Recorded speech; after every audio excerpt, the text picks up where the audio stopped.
नमस्कार, मैं हूं प्रदीप कुमार। आप देख रहे हैं पॉलिटिकल आइडिया। पॉलिटिकल आइडिया के आज के इस अंक में आप सभी दर्शकों का बहुत बहुत स्वागत है। मित्रों, बिहार में विधानसभा चुनाव का प्रथम चरण का मतदान 121 विधानसभा सीटों पर खत्म हो चुका है। अब दूसरे चरण का मतदान जिन 20 जिलों के 122 विधानसभा क्षेत्रों में है, उसमें एक जिला है किशनगंज। किशनगंज सीमांचल का एक प्रमुख जिला है। इसमें मात्र 4 विधानसभा सीट हैं और पूरे किशनगंज जिले में मुसलमानों की आबादी लगभग 70% है। जितने भी प्रतिद्वंदी हैं अलग अलग पार्टियों से, चाहे वो एनडीए के हों, चाहे वो महागठबंधन के हो, चाहे वो एआईएमआईएम के हों या फिर जन स्वराज के हों, एक अपवाद छोड़ दीजिए, अगर इसके अलावा जितने भी मुख्य प्रतिद्वंदी हैं वो सब के सब मुस्लिम समुदाय से हैं, अल्पसंख्यक वर्ग से आते हैं। स्वाभाविक है, 70% आबादी है तो वहां इसी प्रकार का। और किशनगंज में पिछले बार का अगर चुनाव का परिणाम का हम विश्लेषण करें तो पिछले बार 4 विधानसभा क्षेत्रों में 2 विधानसभा सीट पर चुनाव जीतने में कामयाबी मिली थी महागठबंधन को। महागठबंधन के 2 उम्मीदवार चुनाव जीते थे और दोनों जगह कांग्रेस के उम्मीदवार एक जगह आरजेडी ठाकुरगंज में और दूसरा किशनगंज में कांग्रेस के उम्मीदवार चुनाव जीतने में कामयाब हुए थे। लेकिन जिस उम्मीदवार कांग्रेस के टिकट पर मोहम्मद इजहारुल हुसैन चुनाव जीते थे, उनका टिकट कांग्रेस ने काट दिया है और कांग्रेस ने उस उम्मीदवार को टिकट दिया है किशनगंज विधानसभा सीट पर जिसने पिछली बार एआईएमआईएम के टिकट पर चुनाव लड़कर कांग्रेस का जीतना मुश्किल कर दिया था। कांग्रेस जीत गई थी 1381 वोट से, लेकिन कांग्रेस के नाक में दम कर देने वाला कमरुल होदा को इस बार कांग्रेस ने अपना उम्मीदवार बना लिया और एआईएमआईएम ने एक नए उम्मीदवार को इस बार वहां से टिकट दिया है, शम्स आगाज इस बार एआईएमआईएम के उम्मीदवार के रूप में वहां पर चुनाव लड़ रहे। बीजेपी के उम्मीदवार वही है स्वीटी सिंह, जो 2020 के विधानसभा चुनाव में मात्र 1381 वोट से हार गई थी इजहारुल हुसैन से। तो इस बार भी यहां पर मुकाबला त्रिकोणीय है। बीजेपी की स्वीटी सिंह, कांग्रेस के कमरुल होदा और एआईएमआईएम के शम्स आगाज, साथ ही जन स्वराज के उम्मीदवार इसहाक आलम को भी आप कम नहीं आंक सकते।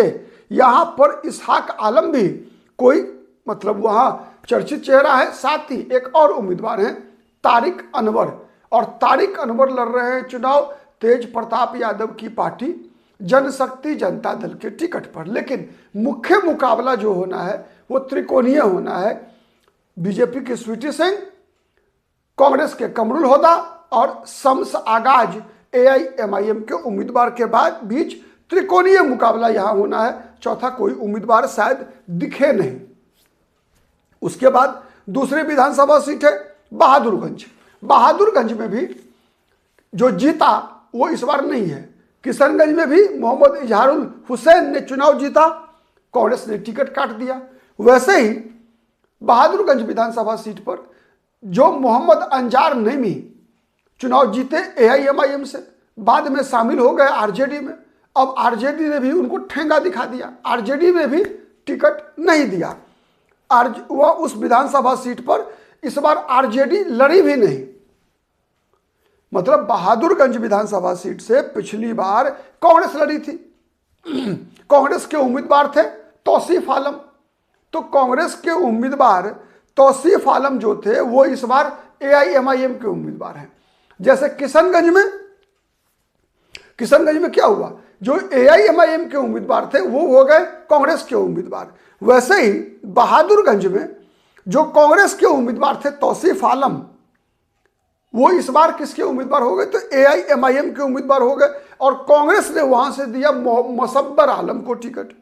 ठीक है, और लोजपा से भी लड़ रहे हैं कलीमुद्दीन, मोहम्मद कलीमुद्दीन। इसी विधानसभा सीट से शर्जील इमाम चुनाव लड़ना चाहते थे, इसी विधानसभा सीट से।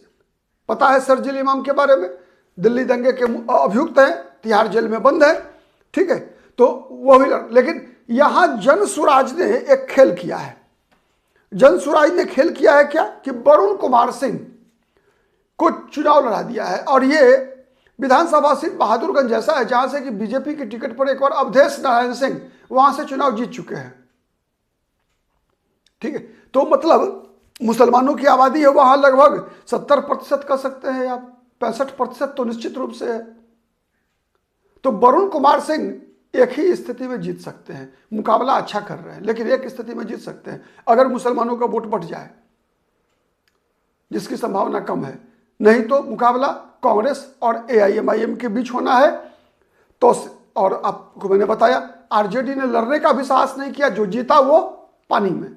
किशनगंज में जो विधायक जीता उसको टिकट नहीं, ठाकुरगंज में, बहादुरगंज में जो जीता उसको टिकट नहीं, जो हारा उसको टिकट, ठीक है। अब जानते हैं कि कोचाधामन में क्या हो रहा है। कोचाधामन में भी खेल लगभग वही है। क्या है खेल? AIMIM से जीते मोहम्मद इजहार, ठीक है, और 36,143 वोट से, भारी भरकम वोट से जीते, और भारी भरकम वोट से जीतकर चले गए आरजेडी में मोहम्मद इजहार साहब, ठीक है। अब इजहार साहब न घर के रहे न घाट के, आरजेडी वहां से चुनाव लड़ रही है। पिछली बार भी लड़ी थी, पिछली बार लड़े थे शाहिद आलम। इस बार आरजेडी ने उस उम्मीदवार को, जनता दल यूनाइटेड से जो उम्मीदवार लड़े थे, मुजाहिद आलम, मास्टर मुजाहिद, जो लोकसभा भी लड़े जेडीयू से, किशनगंज से, उसी मास्टर मुजाहिद को आरजेडी ने लड़ाया, चुनाव लड़ा दिया, ठीक है। मोहम्मद इजहार जीते वहां से, लेकिन मोहम्मद इजहार तो आरजेडी में थे, क्योंकि अपनी पार्टी को से निकल कर वो चले गए। AIMIM के 5 विधायक जीते थे ना, तो अख्तरुल ईमान के अलावे चारों के चारों चले गए आरजेडी में, और आरजेडी ने केवल एक को छोड़कर सबको ठेंगा दिखाया। तो ये मोहम्मद इजहार जो है वो चुनाव भी नहीं लड़ रहे हैं। अब इनके बदले आरजेडी ने लड़ा दिया जदयू के उम्मीदवार जो पिछले बार थे, मोहम्मद मुजाहिद, उनको, और यहां से AIMIM ने सरवर आलम को लड़ाया। मुजाहिद आलम के खिलाफ सरवर आलम, ठीक है, पिछले बार थे मुजाहिद आलम के खिलाफ शाहिद आलम, और जीतने वाले थे मोहम्मद इजहार। तो क्या इस बार इन दो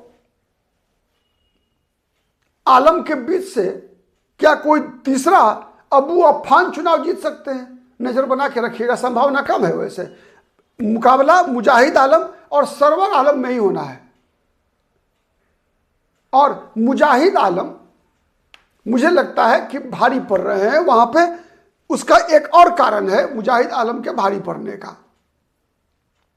वहां से बीजेपी की टिकट पर लड़ रही है बीना देवी, ठीक है। चूंकि मुकाबला बीजेपी से है, तो जहां जहां बीजेपी रहती है ना आरजेडी के खिलाफ, वहां वहां आरजेडी को थोड़ा सा मुस्लिम बहुल सीट अगर है तो वहां एज मिलता है अधिकतर बार। पिछली बार वहां जेडीयू लड़ रही थी, इस बार बीजेपी लड़ रही है, तो वहां आरजेडी आ जाती है मुकाबले में। क्योंकि आरजेडी की जो राजनीति है, देखिए किशनगंज में क्या है राजनीति, आरजेडी की राजनीति है कि बीजेपी से डराओ मुसलमानों को। अब AIMIM की राजनीति क्या है? आरजेडी से डराओ, आरजेडी का भंडा फोड़ो, मुसलमानों को बताओ कि आप आरजेडी में आप यादव जाति के लोगों की दरी बिछाने लायक हैं, आपको अपना नेता नहीं चाहिए, आप तेजस्वी यादव को मुख्यमंत्री बनाने के लिए आप चुनाव में वोट करते हैं, आपको क्या मिलता है? तो ये जो सवाल है, इस सवाल के जवाब यहां चूंकि बीजेपी का उम्मीदवार है, इसलिए आरजेडी को इसका फायदा मिल सकता है। अन्यथा सरवर आलम से मुकाबला होना है। देखिए आमने सामने की लड़ाई में कौन जीत पाते हैं। चौथी सीट है ठाकुरगंज, यह आरजेडी की जीती हुई सीट है। केवल यही एक सीट है जहां पर कि जीता हुआ उम्मीदवार अपनी पार्टी से ही चुनाव लड़ रहा है, सऊद आलम। और सऊद आलम पिछली बार जिस व्यक्ति के कारण जीते थे, वो व्यक्ति निर्दलीय उम्मीदवार थे पिछले बार, गोपाल अग्रवाल। और ये गोपाल अग्रवाल इस बार जो है वहां लड़ रहे हैं जेडीयू की टिकट पर। पिछले बार इन्हीं के कारण जेडीयू हार गई थी। वहां से जेडीयू के हारने का कारण क्या था? जेडीयू हारी थी, उसके पीछे एकमात्र कारण था कि वहां निर्दलीय उम्मीदवार के रूप में गोपाल अग्रवाल चुनाव लड़े थे। तो जेडीयू के नौशाद आलम जो है वो खलास, एआईएमआईएम के महमूद आलम चौथे नंबर पर। ठीक है, तो ये स्थिति थी। तो इस बार फिर आरजेडी के केवल उम्मीदवार वही हैं, जेडीयू ने निर्दलीय को उम्मीदवार बना लिया जो पिछली बार निर्दलीय लड़े थे। साथ ही एआईएमआईएम ने अपना उम्मीदवार बदल दिया। एआईएमआईएम ने पिछली बार जो लड़े थे महबूब आलम, उनके बदले में टिकट दे दिया है गुलाम हसनैन को, और जनसुराज से लड़ रहे हैं इकरामुल हक। यहां भी मुकाबला गोपाल अग्रवाल का ही होना है सऊद आलम से। आरजेडी और जेडीयू का मुकाबला, केवल एक सीट ऐसी है जहां पर कि आरजेडी और जेडीयू का मुकाबला होने की संभावना है। और वो संभावना क्यों है ये समझिए। किशनगंज में, ठाकुरगंज में आप कह सकते हैं कि गोपाल अग्रवाल को जो भी वोट मिलना है वो मुसलमानों का वोट नहीं मिलना है, वो हिंदू का वोट मिलना है। इसीलिए 70% आबादी लगभग हिंदुओं की है। तो 70% वोट अगर बटा तो गोपाल अग्रवाल वैसे एक बार जीत चुके हैं, तो वैसे ही परिस्थिति में जीते थे जब वोट बटा था। तो इस बार लेकिन ऐसी परिस्थिति में अब मुसलमानों का वोट नहीं बटता, यह सच्चाई है। आप पिछले बार का 2020 का भी परिणाम का आप अगर आकलन करेंगे ना, तो आप देखेंगे कि जहां जहां एआईएमआईएम के उम्मीदवार की बड़ी जीत हुई थी, वहां वहां महागठबंधन के उम्मीदवार की जमानत जब्त हो गई थी। और जहां महागठबंधन के मुस्लिम उम्मीदवार की जीत हुई थी, वहां एआईएमआईएम का जमानत जब्त हो गया था। तो ये टैक्टिकल पोलिंग मुसलमान करते हैं प्रायः सीमांचल में विशेष रूप से। अंतिम परिणाम क्या होता है 14 को पता चलेगा।